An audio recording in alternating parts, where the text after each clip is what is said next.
Let's try it again. Um, yeah, so when I'm listening to people and they cannot relate to an authentic lived experience of what it is that they're talking about, if they don't have a way of applying it to their experience, it becomes for me just gobbledygook. And so I have a hard time hearing because it will just be platitudes. It'll be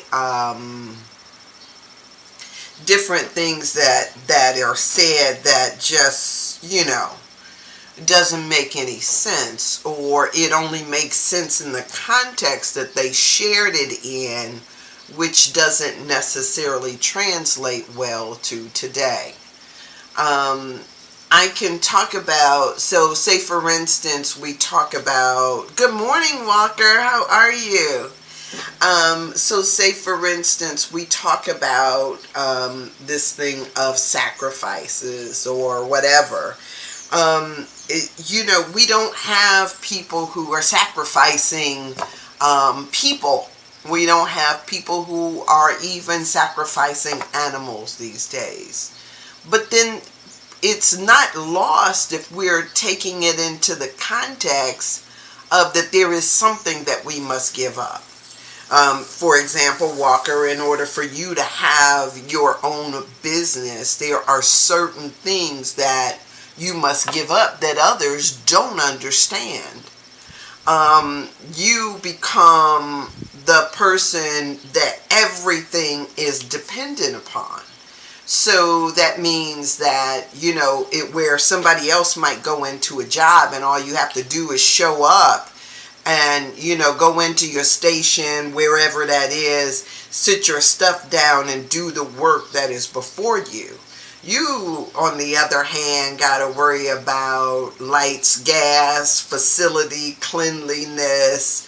You got to worry about, whether you've got all the certifications that you need, passing inspections. You've got, you got to go shopping. You got to plan. You've got sometimes nights and mornings and days. Sometimes they run into much longer. It's not going in and doing it the way that people are accustomed to. So there's all this sacrifice, payroll, inventory, insurance, yes, all of that stuff. There is a sacrifice that has to be made. And sometimes that sacrifices your own creature comforts. And other people, when you start talking about the difference in, what it requires to be an entrepreneur or a business owner, that's totally different than what it is to be an employee. So when we talk about sacrifice, let's talk about it from modern day terms instead of talking about it from these old terms that somebody might think of as sacrificing some animal on an altar. We've got to sacrifice sometimes our ideas, sometimes the way that we see things. Quit when the job is done. Yes, not when you're tired. Right. There is, and there is no, like, if you were to do that, I mean, it falls apart. Things fall apart. And so there is a different level of sacrifice these days than just laying something. It might seem easy, like compared to, I mean, just going up there and cutting the chicken's head off or something like that. And so there are so many things that we can look at and relate to the now, as opposed to just trying to talk about it and point to it in somebody else's, in some outdated version of what we're talking about. So I look for and listen to things that somebody can breathe life into, that they can relate to, that they can see, not just talk about it from terms that no longer serve us today. How do we bring that fully present? And so that becomes the challenge. And so, for all of us, we kind of listen. And do we have a real lived experience, right? Is life teaching us something? And so, for me, I can sit there and I can say that my experiences as a black female are going to be very different from somebody else. I mean, talking about it, and not very different, but different, right? So whether it's based on cultural dynamics, whether a person lives outside of this culture, whether we're talking about the male-female dynamics, whether we are talking about, this sense of value and worth, it may be different, but still the issues are the issues. One of the things I love about this is like A Course in Miracles. When I first started reading it, it said, this is A Course in Miracles. It is a required course. And I thought, what is that? Like, how could it be required? How could it be required, right? And so as I delved further into the book begins to talk about the issues of life, not just this question of, what religion are you, right? What, do you believe in, the blood of Jesus, or do you believe in, whatever? Do you believe in it's talking about above and beyond the belief system, but rather this idea of, when we start talking about our individual lives, how do you see yourself? How do you interact with others? What is your value? How do you see your own worth? Right? It begins to talk to life issues. So I remember when I got to I want to tell you the section, but one of the things that it talked about is this same thing I talked about yesterday in what are you making your God? What is your golden calf, right? And it's called idolatry in the book. What do you idolize? Where do you perceive your worth stemming from? And so as you work through these issues, what you recognize is that this is not about denomination. It's not about, it's not about all of these things about the particular place that you're coming out of, but rather, how do we breathe into this space and ask ourselves these important questions, right? The important questions about self-identity, self-worth, whether we are, so this is a question of whether you have a lot mentality from my conversation yesterday, or an Abraham mentality. It's not whether or not you see, it's not whether or not you are just, in a particular kind of worship, but where do you see your God? And so those questions come up for all of us. And so a lot of times I'm in a space where if you haven't grappled with those questions, if you got a pat standard answer and the answer you haven't seen it revealed in your life, right? Because there's a point at which, and y'all trust me, I get this. When I was in college, I was a philosophy major. And so when I got into my first philosophy class, Intro to Philosophy, the professor started talking about religion and started talking about God. And I remember wanting to pick up my little book and say, wait a minute, hold up, dude. I was just, wait, what? And there was a part of me that was sitting in my resistance because I didn't want anybody messing with my belief system. But I wanted to do philosophy. And so I showed up.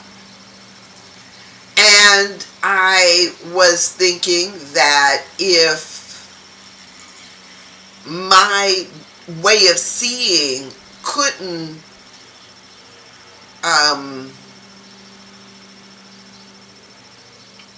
it needed to be able to survive the scrutiny of what I was about to do, what I was about to embark upon.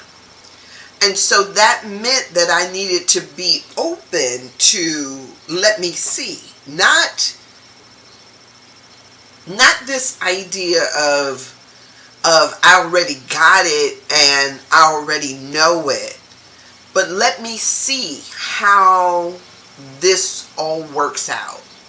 And so what started to happen is that I would get exposed to different things that may not have occurred to me before. This idea of one of the simple concepts was this concept called tabula rasa, where this idea of tabula rasa meant that people were people. It was the question of whether we were born as a clean slate, upon which then things are impressed. Now, this is a for so many people just assume that a baby comes into this world without any history or anything. They're a clean slate on which things we teach them. But what we have learned through epigenetics is that nobody is born a clean slate. That we have things built into our DNA that we know nothing about. And so while maybe back in the day they were having this argument around whether or not this awareness of God was innate, or whether we learned it from our family or our environments, that became a question and in part used as a proof for or against the existence of a God. And so when I decided that I was willing to go through this unpacking of things, of trying to understand and get a feel for it, get up under what it was that was being presented fearlessly now, right? Meaning that I'm going to not only investigate what they're talking about, but my understanding from my perspective and what I'm talking about. And so I think that a lot of times what we do is like in a boxing match, we choose our corners, and we get into our corners, and anytime somebody wants to change around the look of your corner, we come out with our dukes up and we start fighting and swinging. Well, how do we get to anything if every time we have a point of contention, we make it seem as if it is a boxing match rather than maybe a dance? I mean, can you just imagine for a moment that things do not rise to the level of a fight, but instead can be the just this willingness to let's dance, right? Let's dance. And I don't have to come away as a victor or a winner, because it's just a dance. It's not a fight, it's a dance. As a matter of fact, it was really interesting to me when I think about the ways in which people relate. My a neighbor of mine's, instead of, whatever. I mean, there was a point at time which I said something that made me uncomfortable. You guys remember a couple of weeks ago, I talked about it. He started throwing poison down like people throw grass seeds down, just tossing it everywhere. Poison. That was, to kill rodents. And it was a good size little, piece of poison. And, I said something to him about it, and he made it seem as though, you got a problem with what I'm doing in my yard? Well, it doesn't just affect your yard. So yes, I had a problem with what he was doing in his yard. But he immediately took it as, he put on his boxing gloves. As a matter of fact, said something to the point of that I was being problematic, right?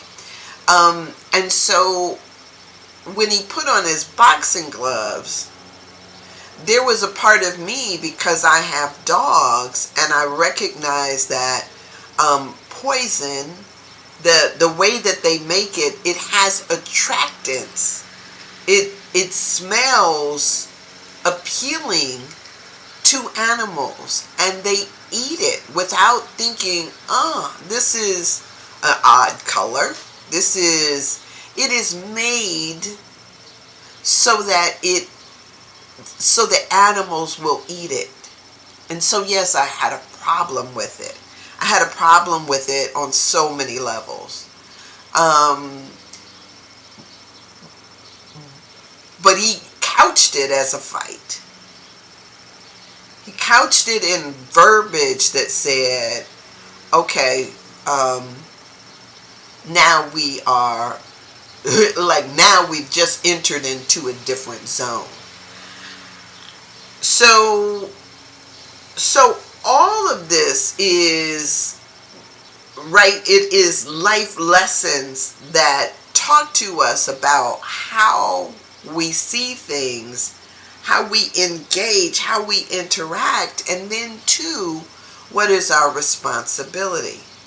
So when the Bible comes into this, it gives us examples of things in order to reach or aspire to. And just when it gives this thing to reach or aspire to, it shows us in verbiage that was then that we only need to juxtapose with what is happening now. Not to sit up and talk about, turn the other cheek, but rather, what does that look like in practical terms now? How do I then transform my way of seeing so I get to deal with what is before me now? And so that, I think, is where things become powerful, that we know that there is the possibility of us getting there. A lot of times we are so seeped in our own culture that we don't even know that there is an aspiration to seeing the person that is standing before us, not as a stranger, right? Or not even as a neighbor, but to see them as ourselves. And there are not many places where we learn that type of that aspirational thinking, to move beyond our separateness into looking at this from the perspective of wholeness. And so I love the challenges that come up, but they need to be practically applied to the experience that people are having today. And that, I know, is not always easy, but it is possible. So and to really look at it like why would that be of value? Why is that important?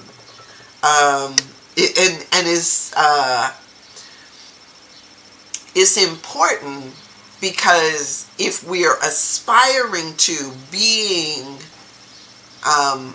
not just following the teachings of Jesus or following the teachings of whoever it is that you want to be like, right?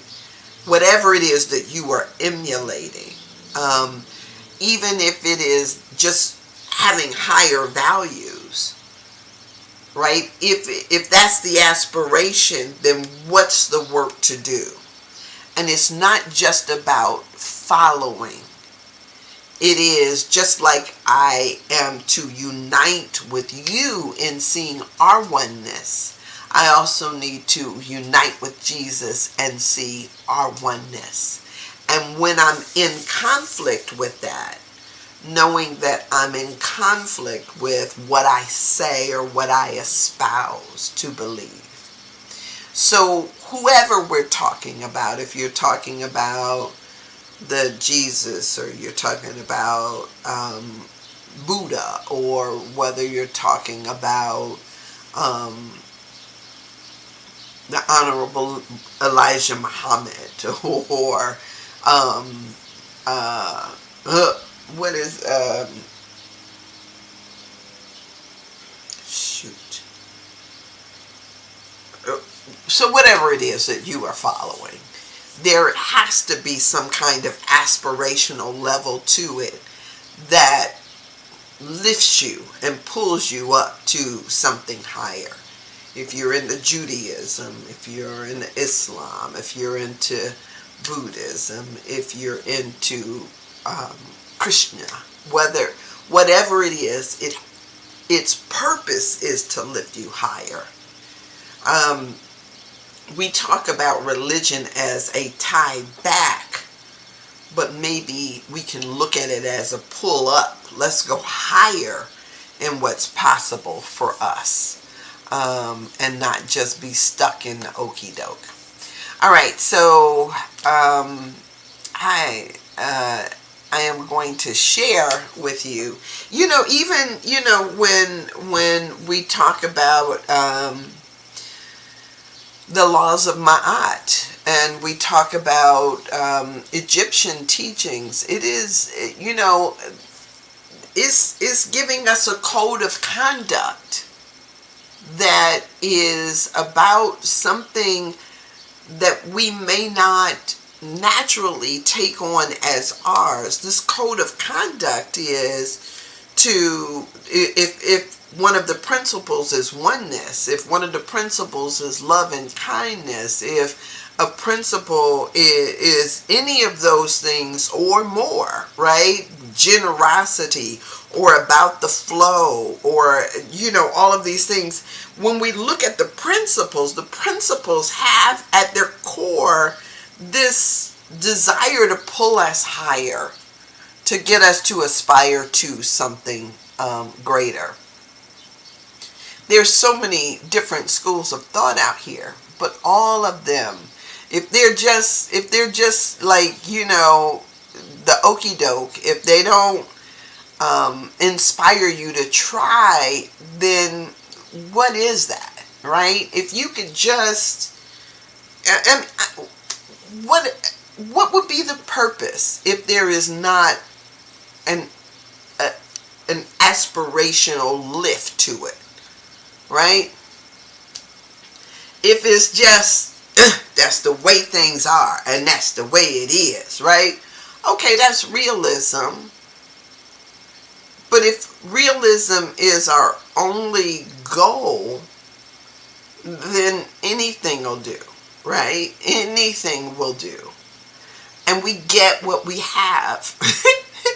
we got people who don't even try, who think, okay, that's the way I am, boom, there it is. And if I want to, however I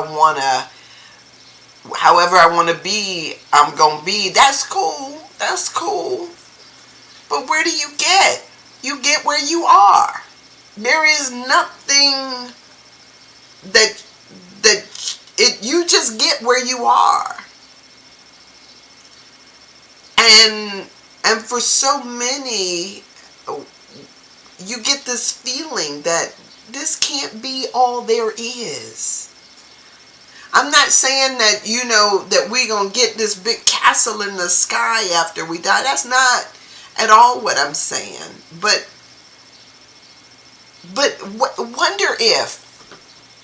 wonder if my soul has an evolution to it, that our souls evolve. And if you could just like imagine for a minute, if souls evolve, then first off, am I like, this lifetime am I evolving? Or am I just going to repeat the same doggone coursework I've repeated before? It's like failing the fourth grade and you can't get beyond that. So what do? You repeat the fourth grade. And then you repeat. And then you get repeat. And you just like, why am I stuck in this spot? Well, and if you're just keeping it real, if it's all about realism, you're repeating the same spot, or if you're stuck in the same spot because you keep doing the same stuff. I don't know, but for me, I'm thinking, so if I'm going on this evolutionary cycle, I'm thinking maybe I need to I need to look at this differently. I need to check out the possibilities of what I can do so that I'm not simply treading water or like a hamster in a wheel. I need to get beyond where I am. So I'm going to read the Science of Mind magazine for today. It is what I do. I share these daily guides.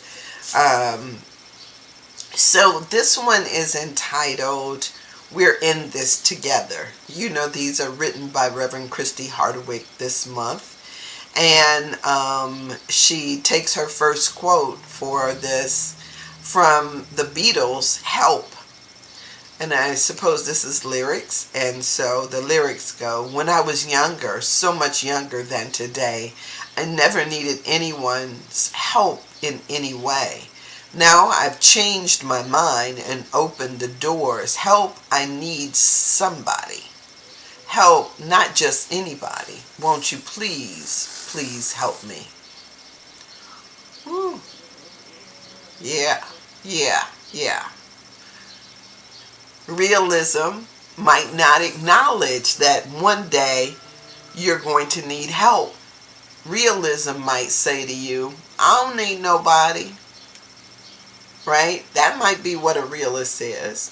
A realist might just think about this moment and today, not noticing or not even being aware of, like that man said to me a long time ago. There's an old lady on her way to your house. Life happens. Time happens. Help. Please help me.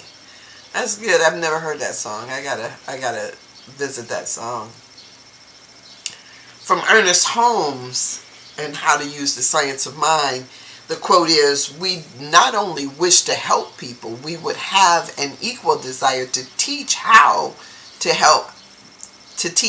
how to help themselves. Okay, so here is what Reverend Christy wrote for today. When is the right time to ask for help? She asked.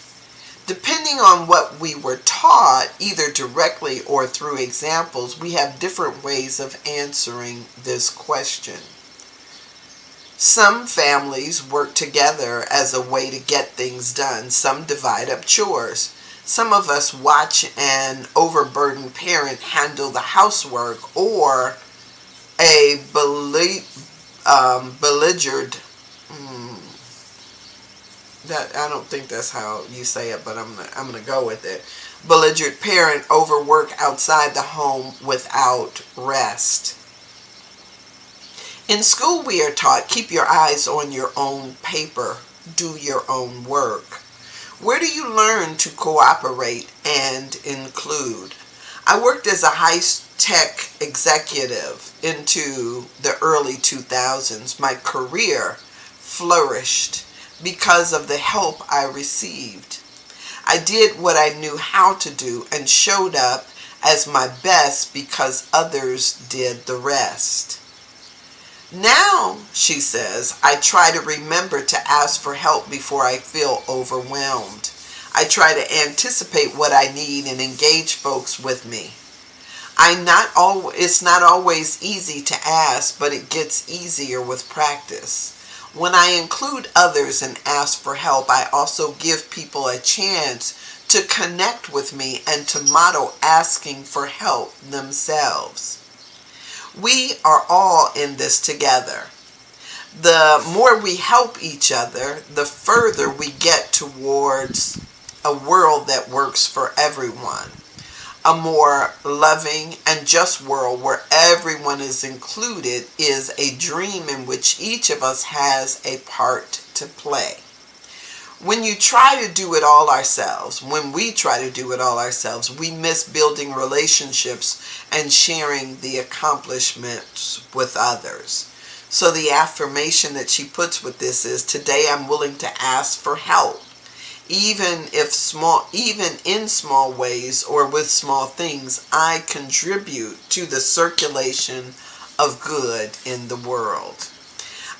It's really interesting. I read one time, I think it was, I don't know if it was, for some reason I want to say Barack Obama, but it could have been Brené Brown.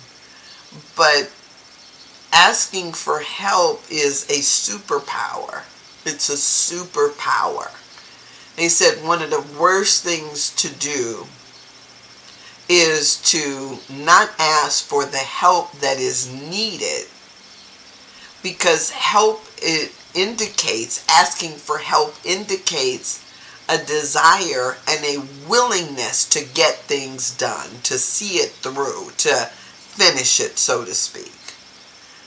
If you get confused or don't ask for help, you're willing to do it wrong or not at all.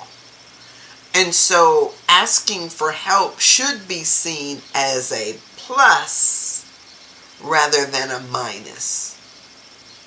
There is nothing wrong with not knowing or not being able to do something, but having things fall apart or fail because you're too proud to ask for help is a whole nother thing.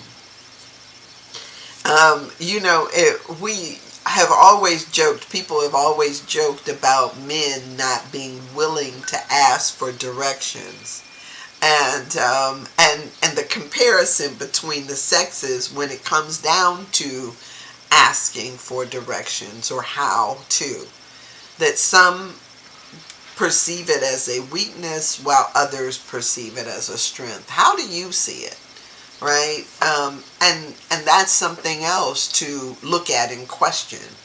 To even ponder what you think about it. Like, at what point are you able to look at it in a new light?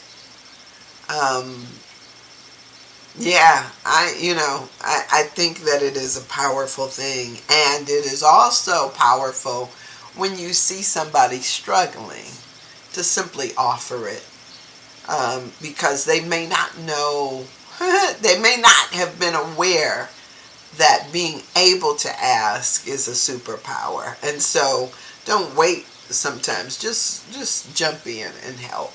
And that was one of the things that, fortunately, I learned from being in a family that, and let me say this before I get off of here, because I thought that this was such a interesting thing. We used to have chores. We all had chores to do. Some easy, some seemingly easy, some seemingly not so. But when one person has a chore to do, what we know is it might take an hour. So say for instance, if we wanted to all watch a movie at the same time, or a movie was coming on. At the time when I was growing up, we didn't have TV on demand. You had to be in front of the TV at 8 o'clock when it started. So if we get finished with dinner and the dishes still need to be done, is it fair that one person has to stand in the kitchen and wash dishes while everybody else enjoyed the movie? And so what we would do is that everybody, and this was not every night, but if there was something, a special occasion, we would ask for help. And so what happens is that everybody would come into the kitchen. One person washed, one person cleared the dishes off the table, another person was putting up the food, another person washed, another person either rinsed or dried, somebody put away dishes, and it was what might take somebody an hour, hour and a half to do would be like 5 or 10 minutes, because we were all willing to pitch in and help. When the leaves fell, okay, we can either make one person go out there and do one yard work. Hey, good morning, Sean. Or we all get out there. And what might take a person hours to do by themselves, when you get 7 people in the yard, everybody with rakes, you get done in no time at all. So this idea of asking for help and making things happen, like, it is an amazing thing. And sure enough, just the request. Sometimes people cannot help you. Oh, but I tell you, it is really, I used to have people who would, act like, what can you do? Right? And so not being daunted by a person, how they perceive or what they, sometimes it is in the doing that we teach. It is in the doing that we teach. So sometimes even the support can be important. That just made me think about that newscaster or that consultant that was on the newscast, and and he's doing this thing, and he's sitting, it looks like he's sitting in the office. This was right at the beginning of the pandemic. It looks like he's sitting in the office and he's doing something, and he's sitting there with his his tie on and having an important conversation with the person and telling his perspective, and all of a sudden here comes a toddler running into the room, right? The toddler is running like like I'm about to go over here and see daddy, and then all of a sudden you see somebody like like run and grab him and pull him back out of the frame.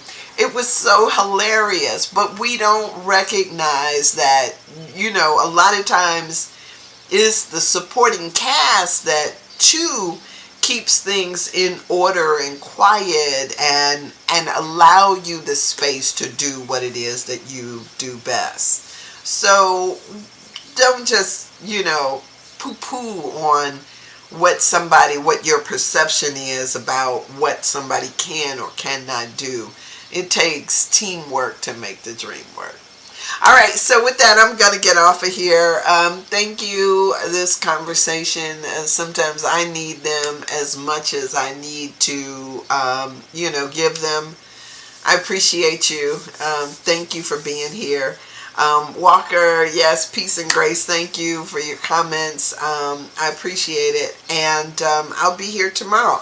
But y'all know I'll be back because it's Thursday. So I'll be back at 11 a.m. with Dr. Brown to talk about some psychology stuff, I hope.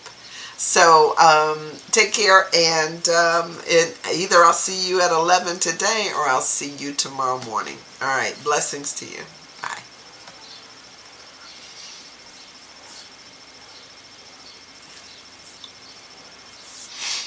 All right, and go over here, and all right, thanks for being